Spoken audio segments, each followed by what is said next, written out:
if you don't go to college, you're not getting that kind of visibility. Think about how much you can leverage that walking into the door for any brand. It's like, yo, give me $3-4 million a year now. And that's what it's all about. It's about that visibility and marketability. Got you.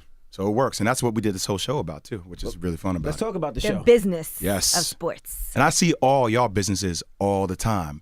I know about you on real estate. I know about you and your juice bars. I see what you do, obviously. We share somebody together in Karen Kinney. So, I mean, it's really about how you evolve your own business. And now I think it's actually somewhat culturally relevant to be business savvy, where that hasn't always been the case. That's a fact, man. That's not always been the case. We've been so busy being consumers for so long. Now it's just all this emphasis on ownership and entrepreneurship. I'll tell you, man, when I first came out of college, I got a chance to start reading a book that really changed my life. It was called Powernomics by Claude Anderson, right? Yes, great book. I don't know if you guys have heard about it. And it's so incredible where it talks about, hey, right after Jim Crow, when everybody felt like they were doing African Americans such a service by desegregating socially, but that was just that was one of the symptoms. That wasn't the cause of the issue. Right, and how it should have been about the redistribution of wealth and power, because the reality is that was always maintained by Caucasian people for a very long time. Right. So it's not until right now that we have certain African Americans that are in that rarefied air. And there's so many times where, for me going to a school like Duke and playing this game, I'm the only black person or only minority in the room.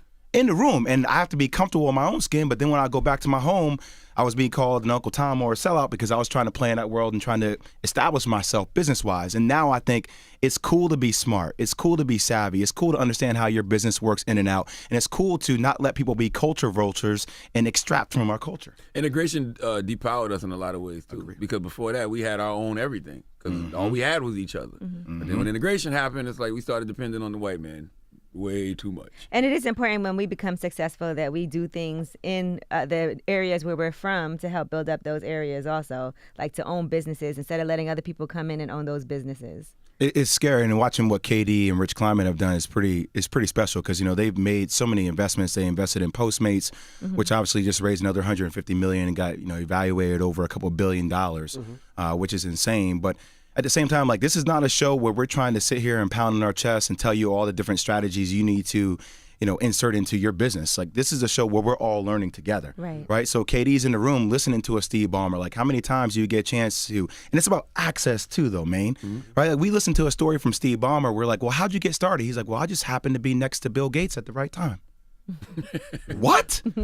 Like, so now you're telling me, granted, you have to have the certain intellect to continue to, leverage your brand and build it, but it's about access and it's about being around the right kind of people. You could have pulled up Bill Gates at a hamburger stand, though. We saw Bill Gates waiting for a hamburger. But look, that whole conversation with Steve just turned into him owning the Clippers and how they're moving to Inglewood and how they're going into tax abatements and how they're building out retail around it. You're like, oh, this is, like, you're looking at this as a multi-billion-dollar business. And how many minorities do we have as far as team ownerships, even from a woman's perspective? Like Clara Tsai, who is a minority owner of the Brooklyn Nets, like, is out here putting in work. And she's from China.